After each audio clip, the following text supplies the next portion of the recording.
In a triangle, there are three angles. So I'm going to label them as angle 1, angle 2, and angle 3. And there's a theorem that states that the interior angles of a triangle have a sum of 180 degrees. So in symbols, that basically means that the measure of angle 1 plus the measure of angle 2 plus the measure of angle 3 equals 180 degrees. So we can use this theorem to solve for missing angles in a triangle. So let's go ahead and look at the examples. So looking at example number 1, it says solve for the missing angle. Well, I have my three interior angles. Since we now know using triangle sum theorem that the sum of the angles equals 180, I can call this angle x. So I could say 30 plus 80 plus x equals 180 degrees. So I can go ahead and combine like terms. 30 and 80 make 110.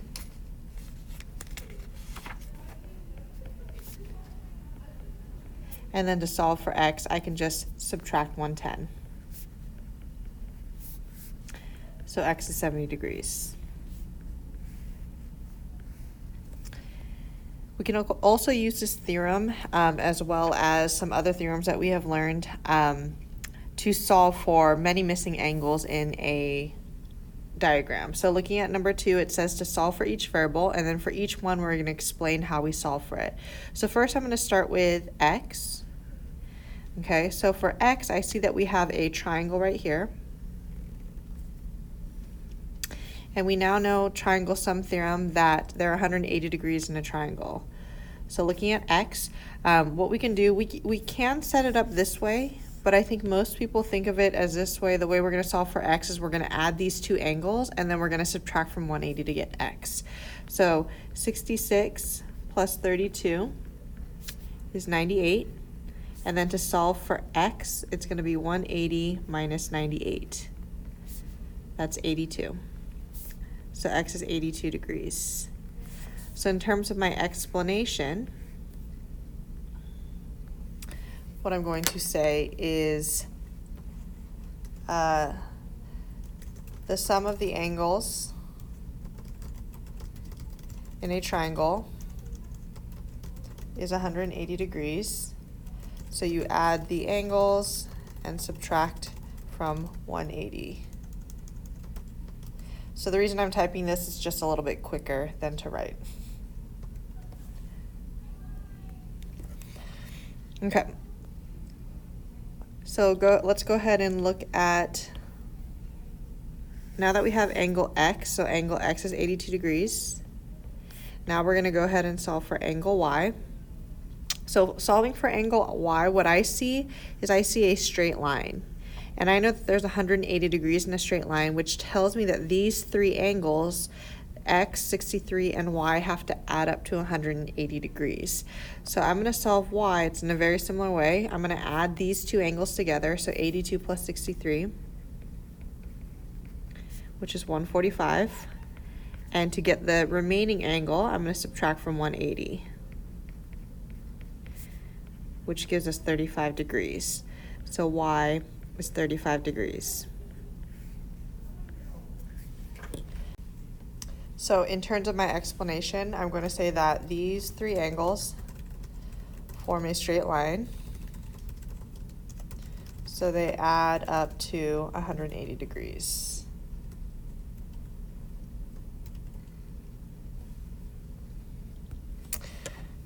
And that is good enough for an explanation. So we now know that y is 35 degrees. Now to solve for my last angle, which is angle z, I see that angle z is a part of this triangle right here. So I can solve for angle z the same way I solve for angle x. So I'm going to add together my two angles. So solving for z, I'm going to do 35 plus 75, which is 110, and I'm going to subtract from 180, which is 70 degrees. So z is 70 degrees. So for my explanation, I'm going to say that the sum of the angles is 180 degrees in a triangle. So just like the first one, so you add them up and subtract from 180.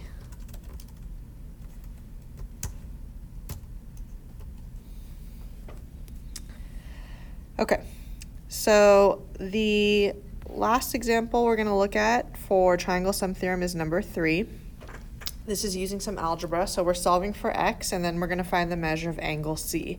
So given that this is a triangle, I know that the 3 angles add up to 180. So I'm going to add them up. So 7x minus 11 plus 2x minus 3 plus 5x minus 2, and I'm going to set it equal to 180 degrees. So I'm going to combine my like terms, so I can combine my variables. So 7 plus 2 plus 5 is going to be 14, so we have 14x, and then I'm going to combine my numbers. So negative 11, negative 3, and negative 2 make negative 16. Once I combine like terms, now I could do the opposite, so add 16 to both sides. So 14x equals 196, and then last step, divide both sides by 14. So x is 14. So now that I have x, we're now going to solve for the measure of angle C. So I'm just going to take 14, I'm going to plug it in for x right here. So 2 times 14 minus 3, that's going to be 28 minus 3, which is 25 degrees. So the measure of angle C is 25 degrees. That's triangle sum theorem. Okay, so now let's look at exterior angle theorem. So before we do exterior angle theorem, I need to do a little bit of definition. So I'm going to label again my angles 1, 2, 3, and I'm also going to label my exterior angle. So angle 1 and angle 2, in reference to the exterior angle, we call angle 1 and angle 2 remote interior angles.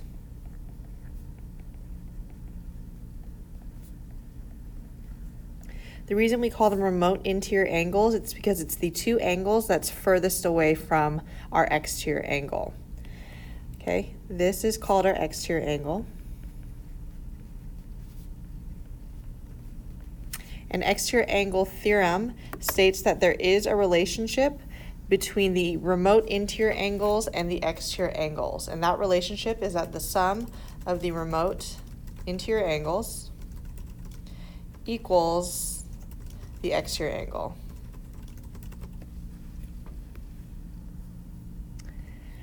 So what that means mathematically is that I can add my remote interior angle, so the measure of angle 1 plus the measure of angle 2, and it's going to equal the exterior angle.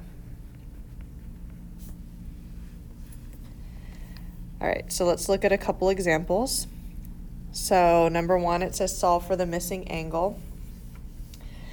In the first example, we're looking for the exterior angle. Well, now that we know exterior angle theorem, we know that we can add the remote interior angles, which are these 2 right here, and it's going to equal our exterior angle. So 20 plus 40 is going to give me my exterior angle. So my exterior angle is 60 degrees. Okay, the second one, we have the same deal. One of our unknowns is our remote interior, and we're given our exterior, but I'm still going to set it up the same way. So I'm going to call this x. X plus 30 equals 120. So it's interior plus interior equals the exterior. And I'm just going to subtract 30. So x is 90 degrees. Okay, looking at number 2, solving for x, and I'm going to explain how I solve for x. So first I'm going to solve. So just like with the previous ones, I have my remote interior angles, and I have my exterior angle. So the reason I can tell I'm going to use exterior angle theorem for this one is because I'm given an exterior angle. So to solve, I'm going to set up interior plus interior, so 8x minus 7 plus 6x plus 1, so that's the interior and the interior, and that's going to equal my exterior angle. So this is the interior plus interior equals the exterior angle. Okay, now I'm going to go ahead and combine like terms. So 8x and 6x, that's going to make 14x. And then I can combine together -7 and +1. That's -6. And now I can do the opposite. So to get rid of the -6, I'm going to add 6 to both sides. And then I'm going to divide by 14. So x equals 9. So for my explanation, I'm basically just going to explain how I use the theorem. So since I knew that angle DGF is an exterior angle, I know that the two remote interior angles, which is angle E and angle F,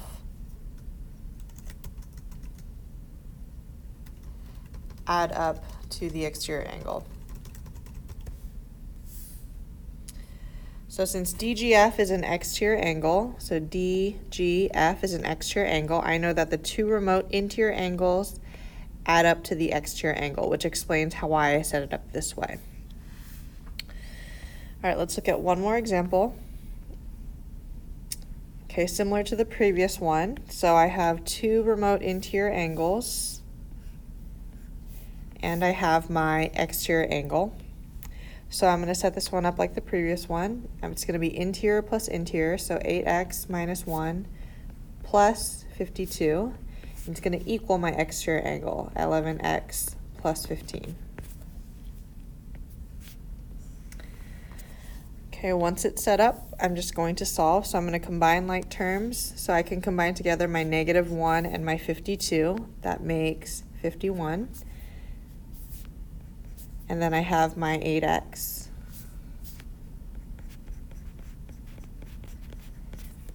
Okay, since I have variables on both sides, I'm going to get all my variables on the, I'm going to put my variables on the right-hand side and my numbers on the left hand, which means I need to move this variable over by subtracting. And then I'm going to subtract 15 to get my numbers on the left-hand side. So this goes to 0, this goes to 0. So 51 minus 15 is 36, and 11x minus 8x is 3x. And last step, divide both sides by 3. So x equals 12. So once I have x, I'm going to go ahead and take that and plug it in to solve for s, which is right here. So it's going to be 8 times 12 minus 1. So 8 times 12 is 96, and 96 minus 1 is 95 degrees. So the measure of angle S is 95 degrees. Okay, now I'm going to go over a couple of the practice problems. First looking at number 3. So number 3, I know this is an exterior angle theorem problem because I have an exterior angle right here. And I have two remote interior angles. So I'm going to go ahead and call this angle x. So to solve for x, I'm just going to use exterior angle theorem. So it's going to be 43 plus x equals 91. So it's interior plus interior equals exterior. So I'm going to subtract 43 from both sides. 91 minus 43 is 48.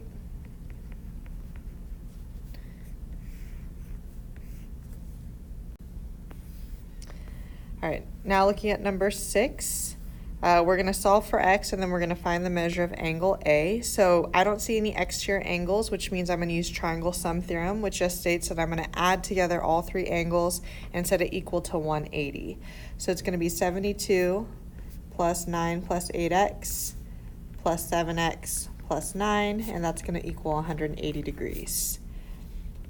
Okay, combining like terms, I can combine together my variables. So 8x and 7x makes 15x, And then I can add together my numbers. So 72, 9, and 9 is 90. Now to finish solving, subtract 90 from both sides. And then I divide by 15. So x equals 6. So once I have that, I'm going to plug it back in to solve for the measure of angle A. So that's going to be plugged in right there. So 7 times 6 plus 9. So 7 times 6 is 42. And 42 plus 9 is 51. So the measure of angle A is 51 degrees.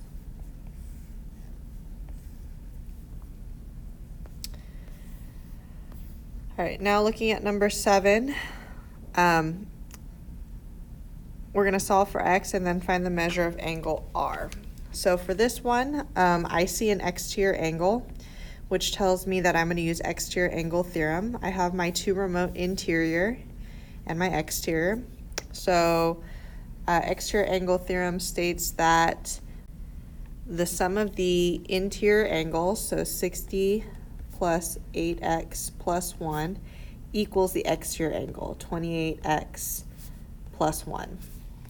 So once it's set up, we can go ahead and solve. So combining like terms on the left-hand side, it becomes 8x plus 61.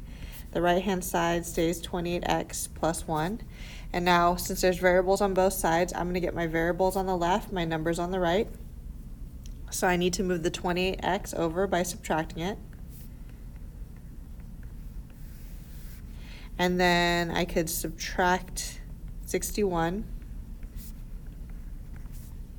So this goes to 0 and this goes to 0. So I'm left with negative 20x equals 1 minus 61 is negative 60.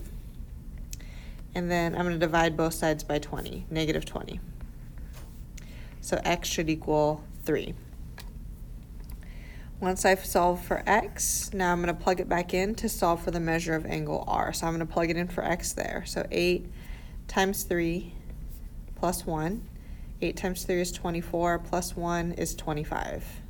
So the measure of angle R is 25 degrees.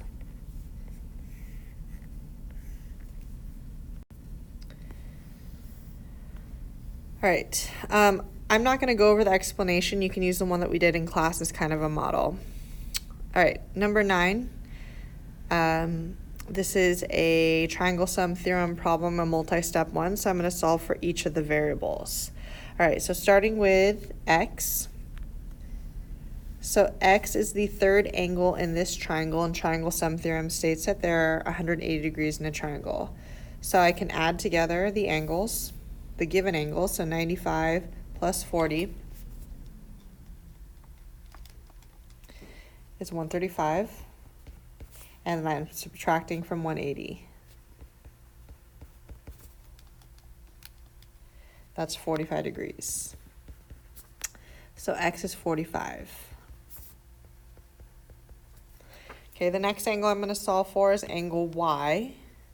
And angle y is part of this line. So I know that those three angles, even though they don't form a triangle, they do form a straight line, which means there's 180 degrees. So I'm going to add together 45 and 53. That makes 98 degrees. And then to get the remaining angle, I'm going to subtract from 180. That's 82 degrees. So y is 82 degrees.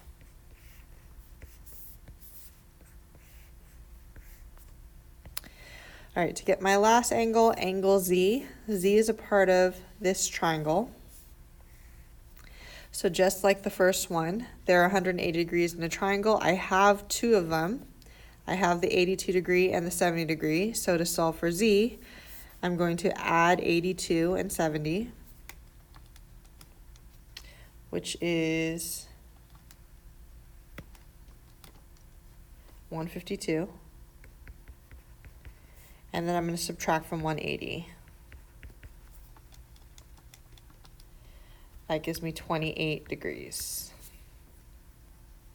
So Z is 28. So basically in my explanation, I just want you to explain how you knew how to solve for X, so how you knew to do this, how you knew how to solve for Y, and how you knew how to solve for Z. Really all we're using here is that there's 180 degrees in a triangle and 180 degrees in a straight line.